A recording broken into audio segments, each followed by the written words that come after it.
Hello, thank you for clicking on to Komodo Tai Tarot. Before we begin, I would like to take this time to say a big thank you to those of you who have subscribed to my channel. Thank you so much.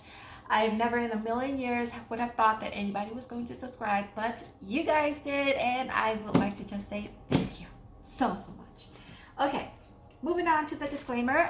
For those who are returning viewers, you already know this. But for those of you who are new and are visiting, very first time visiting this channel, I just wanted to say that this is for entertainment purposes only, to take it with a grain of salt, take what resonates and leave what doesn't.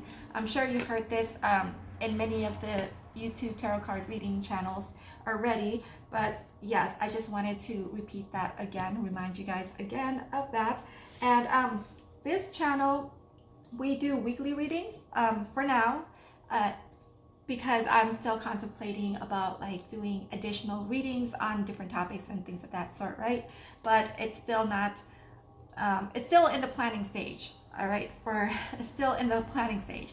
So for today, we will be doing a Scorpio reading for the third week of July 18th through July 24th of 2028. It's all encompassing regarding finance, career, love, personal matters, all right, what have you, the good, bad, and the ugly, whatever spirit team decides to highlight for the third week of July here for you guys, what they want to bring to your attention for that particular week. And that is what this reading is about, okay? Okay, so we have the Ten of Swords.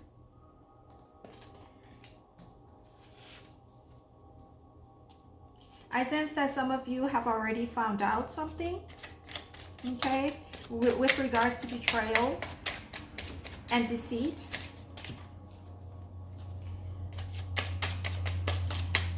It was something that was long hidden from you. And this third, for some of you who have not found out yet, okay, you will be finding something out. Something will be revealing to you for this third week of July here. It's not going to be pleasant. Okay, however, the truth will set you free.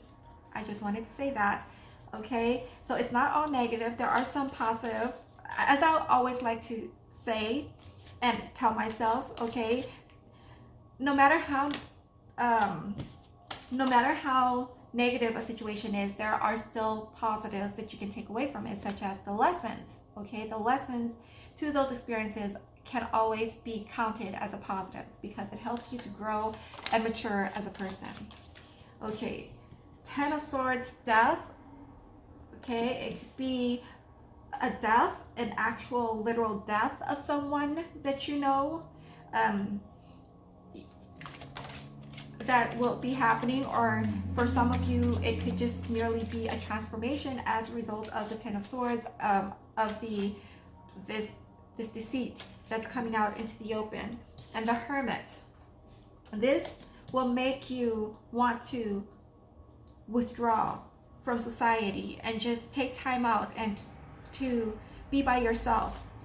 Okay, so for this third week of July, you will want to seek solitude and just kind of reflect and introspect on life in general, on the situation. Six of Swords. Okay, this transformation will help transition you from, for those of you who are in a situation that is not so pleasant, that is of a negative nature.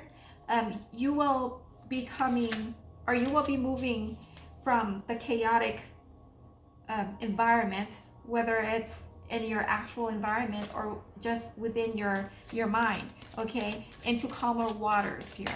You will be moving from the state of chaos to the state of calm for the third week of July.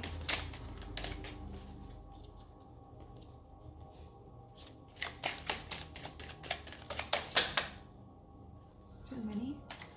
One at a time, please. Ace of Cups. However, there will be a new beginning for you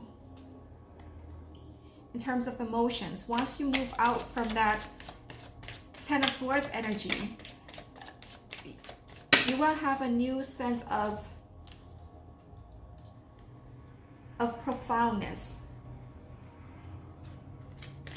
that will bring you joy because it has set you free from whatever it was that was holding you back in the past, or perhaps block. It's some kind of a blockage, okay? That situation, whether it's in love relationship or friendship or your own family, it was something that was creating a blockage in your life. But once you move away from that, you will have this newfound fulfillment, okay? Well, yes, you're going to cry about it. You're going to feel disappointed, sad, betrayed. But with that, it's going to bring a new state of mind, a new ways of thinking, and new ways of being. And for some of you, even possibly new love, okay? A love for yourself. You will refocus those love energy, retract it all back, and just focus on yourself.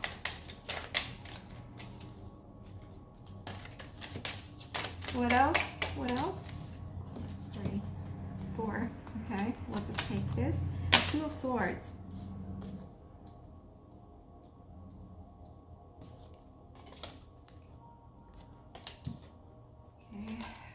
The Hierophant,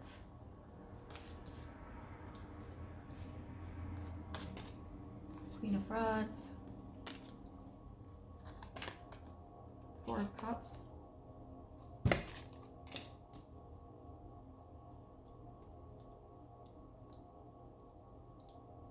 okay, so some of you might not want to do anything. You don't want to make any decisions at this particular moment in time. You just want to take it all in, the good, the bad, the ugly, the negative, the positive, okay, with this Hermit. And you just want to be in that headspace for a little bit, just thinking things over, okay, going through different scenarios in your life of what went down, what happened, and just reflecting on life in general. And you don't want to make any decisions, any choices as of yet, okay? But pretty soon though, with this Hierophant coming in, you will come to a point where you will take the leap and move out of the 6 of Swords energy and exhibit this Queen of Rods energy here, where you will take action, okay? But for the time being, with I sense that by the end of week 3, okay, but towards the end of the week, you will take action, make up your mind, okay? But throughout the week, from beginning to mid-week, perhaps, maybe, you will be in that Hermit energy and not wanting to make any decisions. You just want to mope around, be by yourself, be secluded, and be with your own thoughts, not yet ready to make a choice, okay? And despite there will be options for you, but you're not interested right now at the moment for this 3rd week of July, the beginning of the 3rd week of July, okay, with this 4 of Cups energy. You don't want anything, you don't care for anything, you don't care to make any decisions, any choices, you want to be by yourself. That's the theme of this whole energy here. However, towards the end of the week, maybe like let's see, let me check my calendar here. So maybe like on Friday, beginning Friday, Saturday, you will have that surge of energy of, okay, let's get back to the routine of things, to the grind, and make the decision to go forward, to take action, and to get yourself out from this, and to get yourself out from the 10 of Swords energy and move into calmer waters with the 6 of Swords. All right, so let's move on. Which one do I want to choose? Runes. for your clarification and advice from the spirit teams. Let's use the Runes Oracle deck here. All right, spirit teams, what messages or advice do you have for my Scorpios with regards to the situation for the third week of July, July 18th through July 24th of 2021? What do you want them to know? How to handle the situation? Any thoughts, ideas, new perspectives, new ways of looking at things, new ways of looking at life? Is it 3? Terzaz.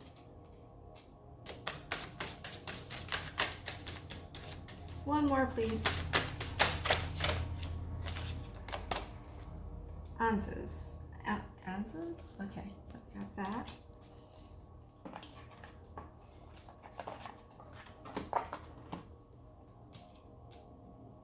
Terzaz. So I'm seeing here with Terzaz is that, okay, as I was saying earlier in the beginning with this Ten of Swords, that there will be some form of betrayal, and then you see this person here, this man is fighting off intruders, invasions, attackers, and then he's holding on to this snake by the neck here. You're going to deal with this person that is behind the betrayal, okay? You're going to fight, and again with Sowilo, it's kind of the same, you know, fighting a serpent, fighting a reptile of some kind. Like, you're going to handle the situation, okay, in quite an aggressive manner. Here, with Terzaz, if you look at the energy of the card and how hard he's swinging at the attackers here, right? It's quite aggressive, right? However, both of these cards are trying to take control of a situation here, okay? But with this one, it's more aggressive, and this one is more like tempered and soft, and a more softer approach. So the message here for you guys, if you should find out and with regards to the betrayal or the deceit, your initial reaction will be, you know, you want to be aggressive, all right, and lash out. But the message from Spirit is saying to control your emotions a bit more, okay? Take a step back and compose yourself. Don't lose your composure. Compose yourself and be more tactful in your approach with the individual. But what I'm seeing in my mind is that you guys will go straight for the target, okay?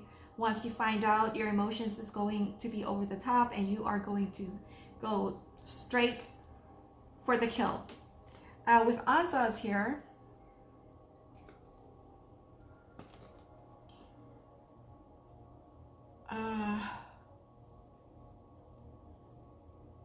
let me take some time to read into the energies of this. This reminds me of the Judgment card here.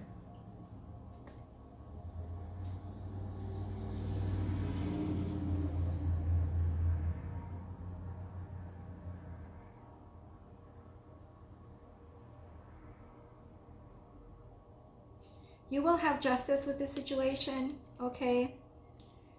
Whether or not you act on it, but the person who did you wrong will get their karma without you not even having to lift a finger. Because your spirit guides, they see and they know about this, and they will get right to it on your behalf, all right? So you don't have to worry.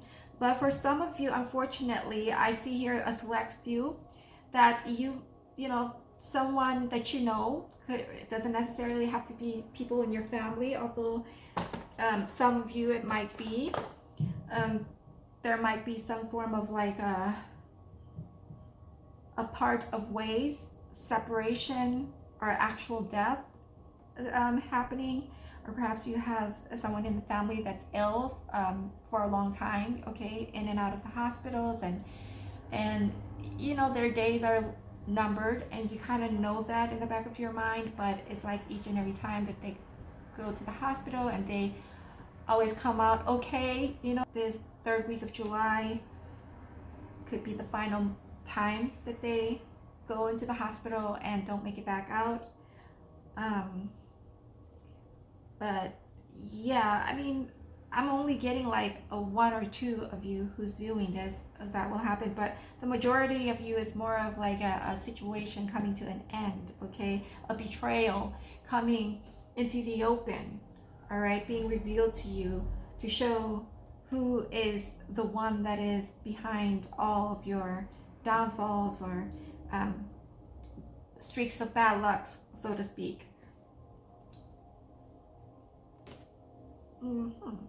Let me read on this Terzas one, okay, because I'm not quite.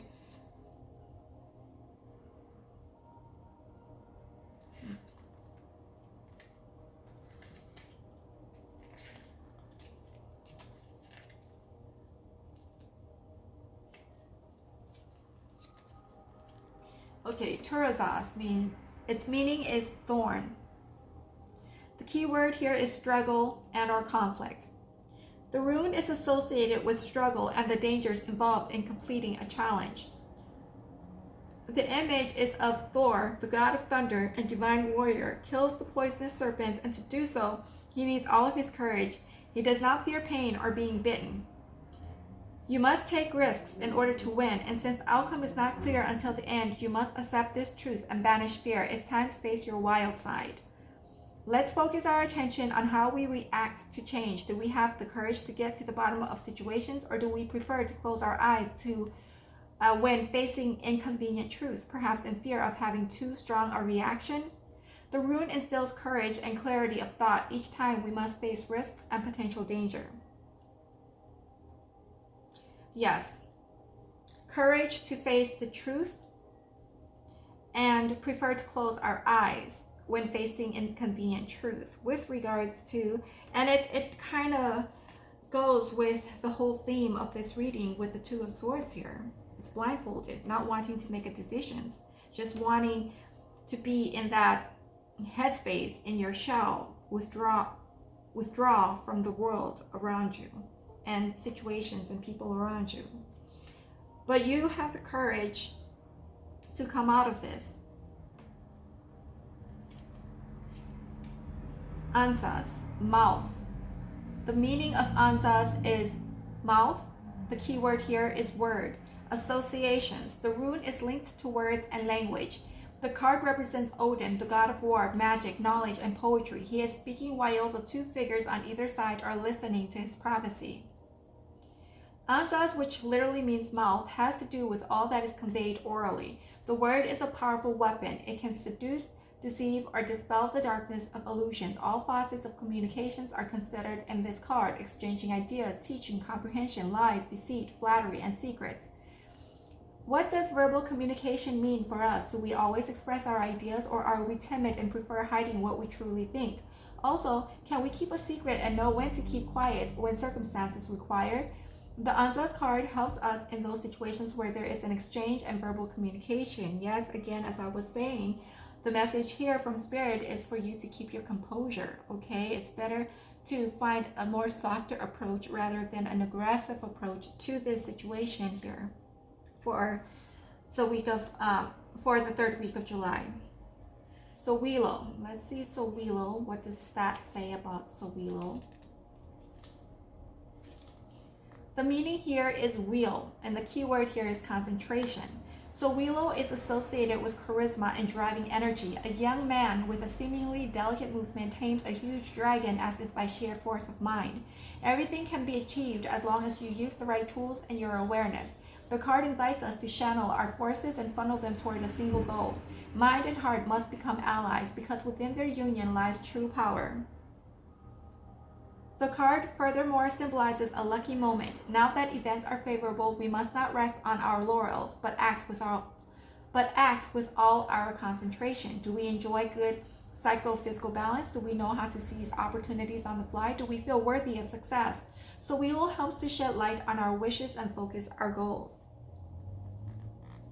Okay, so that's what we have for the Rune Oracle deck. And I want to try something new. I have this Osho card that I got. And each card contains a sutra and also an explanations of each sutras. So let's ask Spirit Team, what sutras do you want our Scorpios to reflect upon for this third week of July that's coming up?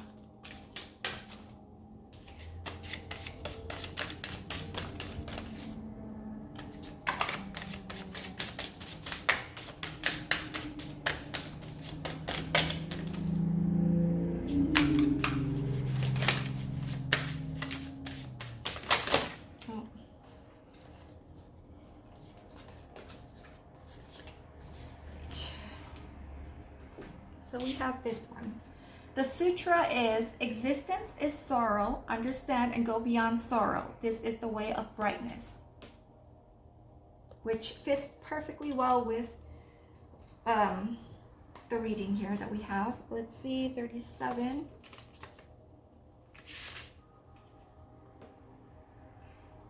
'92. Pages 92.